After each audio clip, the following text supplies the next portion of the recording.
Hello, hello, hello. Welcome to the audio lab.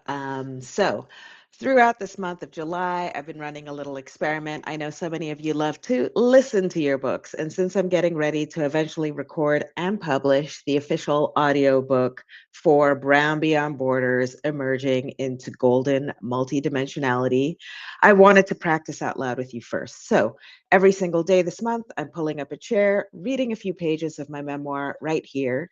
And if you're on the free list, these daily drops will stay open for just a few days before they head into the archives for my paid subscribers. So make sure you keep up. If you ever miss a session or you want to unlock the whole archive to listen at your own pace, you can upgrade to a paid subscription at any time. And here's a little hint. Even if you subscribe to just the monthly level, you will get a free ebook. So you can follow along with your ebook, and then you can end your subscription after a month. Anyway, today we are jumping into chapter 14, which again was erroneously numbered 13 because of my little chapter mistake earlier. And that is called From Brown. Oops, there we go. From Brown to Golden. So that's where we're starting. We're reading sort of a good chunk here, and we are rapidly nearing the end of this book. So yeah, stay with us. Chapter 14, From Brown to Golden. From unraveling the complexities of identity in part one to embracing the freedom to be our true selves in part four, we've journeyed through the heart of what it means to be a brown woman beyond borders. The journey to freedom, as I discovered, is not a straight path. It's curly and sometimes even tangled. You might even ask yourself, haven't I been through this before? Haven't I learned my lesson? I thought I already worked through my issues.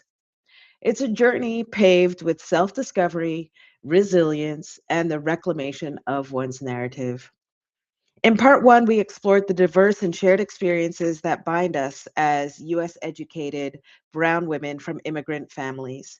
We looked into the complexities of identity formation, navigating cultural expectations, and the impact of intersectionality. Through personal narratives and reflections, we gained a multifaceted understanding of ourselves, recognizing the strength and beauty in our diversity. Part two transported us back to the early days of my journey, where I grappled with the concept of being a guest in the land of the free. We examined the historical and social context of the immigrant experience in America, acknowledging the systemic racism and inequalities that have shaped our lives. We confronted the harsh realities of prejudice and discrimination, understanding how these experiences can impact our sense of belonging and self worth. Yet within these challenges, we also discovered the seeds of resilience and the unwavering spirit that resides within us. In these early chapters, we explored the concept of knowing our place in a society that often seeks to define us by our differences. We confronted the unspoken rules and expectations that can limit our opportunities and aspirations. We examined the impact of intergenerational trauma and how it can shape our beliefs and behaviors. But we also discovered the power of challenging these limitations and forging our paths, defying expectations, and embracing our unique identities. Things got really gnarly in the opening chapters, these opening chapters. We got ensnared in systemic racism, intergenerational trauma, and cultural conflicts. We examined the historical legacy of slavery and segregation, recognizing how these injustices continue to impact our lives today. We navigated challenging cultural expectations and familial pressures, acknowledging the unique burdens placed upon young immigrant women. Yet within these struggles, we also found the strength to persevere, to draw upon our cultural heritage as a source of resilience, and to advocate for ourselves and our communities. Reflecting on our cultural backgrounds and traditions, recognizing how they have shaped our values, beliefs, and behaviors, we question the narrow confines of the American dream, acknowledging that its promises do not apply equally to those who exist outside the dominant ethnic, social, political, and economic cultures of the United States. We explored the complexities of biculturalism, celebrating the richness and complexity of navigating multiple cultural identities, while also acknowledging the unique challenges that come with it. And we began to envision a future free from limitations where success and belonging are defined on our own terms. Other chapters were calls to action, urging you to step outside the prescribed path and to redefine what the dream truly means for you and dare to tailor your own soul's vision, where your success reflects the unique and authentic expression of your unlimited golden multidimensional potential. Embodying your soul's vision marked a pivotal moment in our journey. We embrace the concept of freedom no matter where you are, a freedom that transcends physical location and societal constraints. It's a freedom rooted in the profound realization that belonging can be found in the most unexpected places, even within communities that may seem different from our own. We discovered the transformative power of building bridges through open, two-way communication and heart led dialogue. And we saw firsthand how our unique experiences as women of color, with the near magical ability to code switch across multiple cultural identities, have equipped us with the invaluable ability to connect with people from diverse backgrounds. This chapter highlights that we possess more than just resilience in the face of challenges. We have the innate capacity to hold space for diverse perspectives. We can foster understanding and empathy even in the most politically charged discussions. This ability allows us to transform challenges into new realities, transcending prejudices and limiting beliefs to create spaces where everyone feels a sense of belonging and can thrive. We learn that the true essence of freedom lies in embracing our authentic selves, celebrating our differences, and fostering connections that empower us to break free from the limitations imposed upon us. It's about recognizing we are not merely survivors, but catalysts for change, capable of shaping a more inclusive and equitable world for ourselves and future generations. And now, as we transition into the final part, we stand at the threshold of a new beginning. We have journeyed through the complexities of our experiences, confronted the challenges, and discovered the strength and resilience that reside within us. It is time to embrace our power, shape our future, and step boldly into the world as the confident, empowered women we were always meant to be. The journey continues, and the possibilities are limitless. Pausing to take stock of the moment, to look around and within myself, I feel a sense of satisfaction and happiness. I am sitting at my desk in an apartment that I can honestly call home. Even though we've only lived here for less than a year, this home office is my personal space. During the week, I report to work virtually from the comfort of my own space designed by me. After hours, I connect with friends and family through WhatsApp and Zoom. There's a corner reserved for candles, crystals, and my collection of New Age materials, which I use for my spiritual explorations. There is also an armchair in here, which I have used primarily for my morning meditations. It's perched by a window that overlooks a large hill or small mountain behind our home in the village town where my husband and I now reside. Today also happens to be payday. So my bank account feels particularly abundant. I am earning the largest salary I have ever earned since I first entered the workforce decades ago. And today my earnings are aligned with the effort and value I put out. Indeed, I am satisfied. Yesterday, I spent nearly 2 hours on a call with a work colleague I now consider a friend or chosen family. Like me, she was born in the Caribbean, grew up in the United States, and identifies as biracial. For the rest of the day, I move through my day as if in a cloud with the comfort and confidence of being seen into your very soul. There's the satisfaction of a broader connection, too. A few months ago, a young professional approached me for professional coaching. She had grown up in New York City, the child of Caribbean immigrants. She now found herself in Geneva, Switzerland, trying to carve out a professional path that would honor her numerous interests and talents. Multilingual, analytical, and creative, She felt stifled in her one track career, and she entrusted me with coaching her into a new trajectory. In only 4 months, she had negotiated her way into the city of her dreams and a job that could expand with her passion. She now feels like she's back on track, back where she belongs. This is what love feels like, I reflected while sitting in the dining room diagonally across from my husband during lunch, immediately following the call with my friend.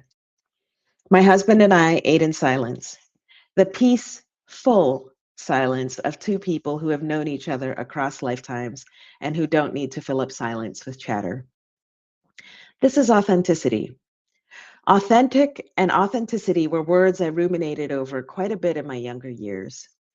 While I knew what the words meant, I was never really sure whether I was successful at being authentic, being true to who I am consistently. At the same time, it seemed that the measure of authenticity, whatever that was constantly shifting, depending on the zeitgeist as well as the demands of that particular phase of my life. But it was something that I wanted to achieve, a solid basis of knowing who I amness as I move through life.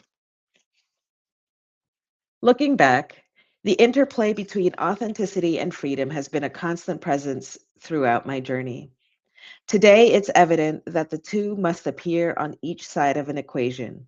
Every time I prioritized freedom, the authentic expression of my identity would also emerge. It's no secret I have described my job as a strategic writer for a professional services firm as my dream job. This will likely raise eyebrows among my colleagues, possibly in disbelief or doubt, as the job has its shortcomings. The role involves a lot of, sorry, the role involves writing a lot of copy on very tight deadlines. Much of the writing is technical. Sometimes the writing is demanded from individuals who want the writing to be sexier or better, but don't know in what way. Oftentimes, the writing is for teams that believe our roles could be easily replaced by artificial intelligence tomorrow. But all of these shortcomings are temporary. What remains is I genuinely enjoy the act and art of writing. That is, the journey of moving from blank page to a winning pitch, the craft of creating order from a jumble of thoughts, a plan, meaning, and purpose from a vague hope for improvement. The process involves learning about various industries, markets, trends, and human dynamics, and creating a narrative that resonates with the leaders in our firm who must communicate their convictions to client decision makers. It involves being adaptable, leaning into my awareness of cultural differences, and molding the messages in ways that will connect with readers. It's the journey that turns me on. I enjoy interviewing experts across a wide range of topics to learn how their digital solutions can enhance clients' businesses. I witness firsthand how my voice and expertise contribute to the firm's success. I have the privilege of continuously developing a skill that requires listening, learning, and innovation through creative expression. As someone who has long held on to the know your place mentality of my childhood, the near daily confirmation that my unique perspective brings value to the job helps me shed my fears about misbehaving.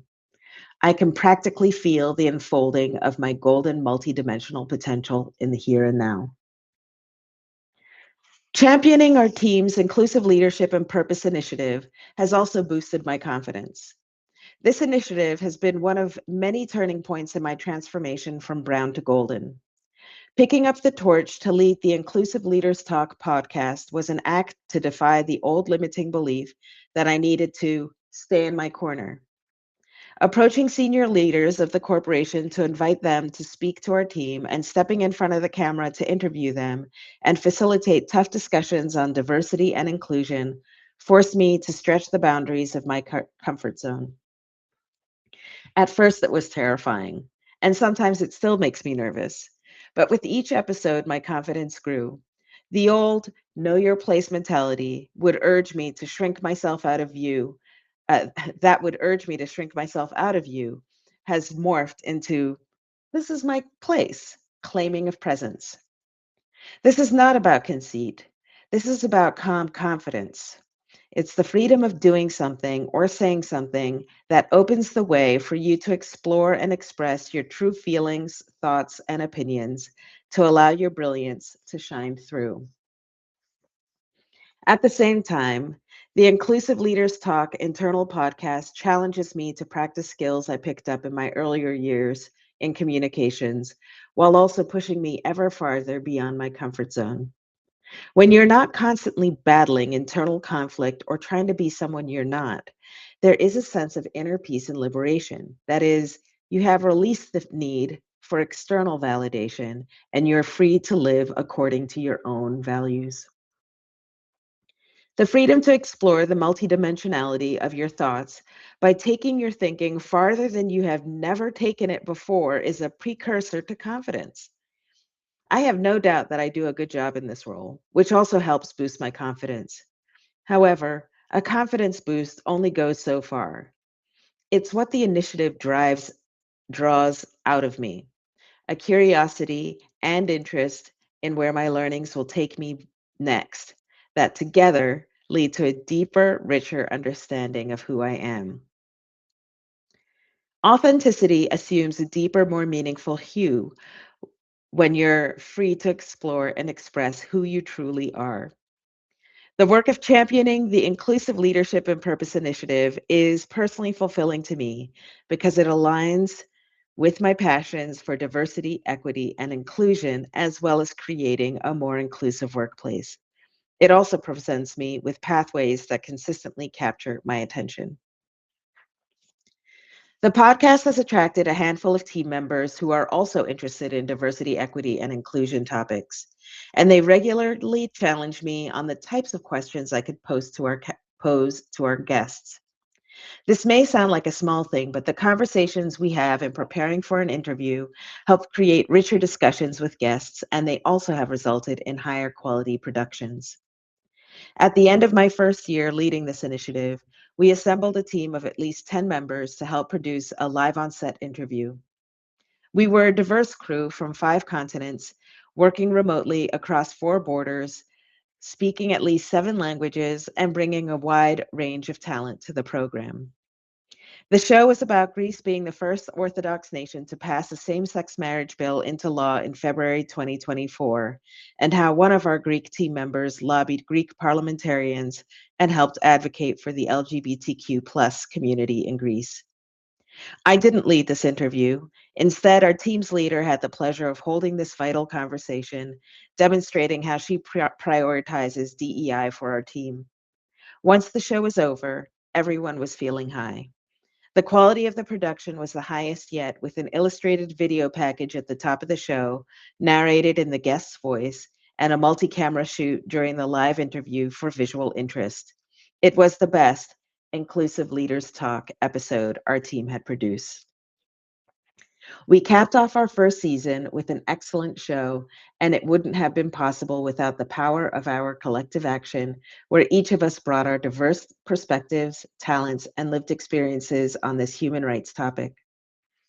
The bigger takeaway for me was this: bringing more people to help with what we lovingly called our season finale was an entirely painless experience. It was an absolute joy.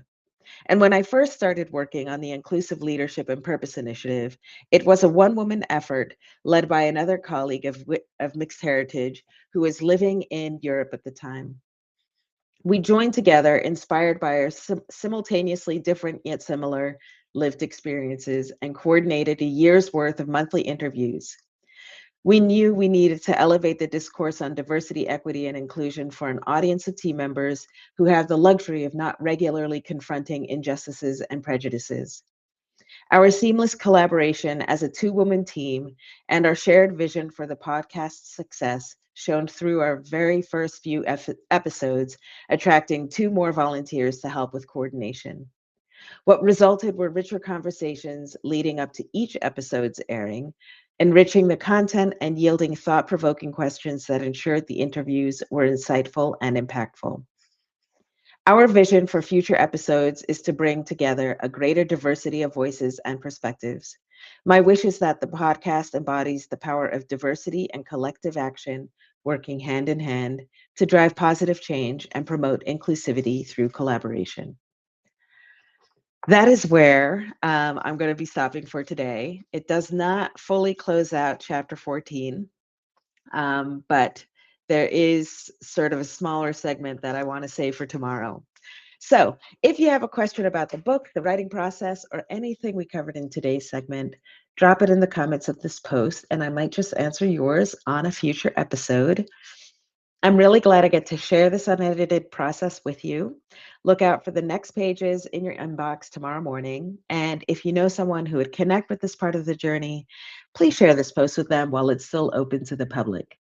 And if you want to support this audio experiment and my writing as I start drafting book 2, consider becoming a paid subscriber to unlock everything. So thank you so much for listening, and I'll see you tomorrow.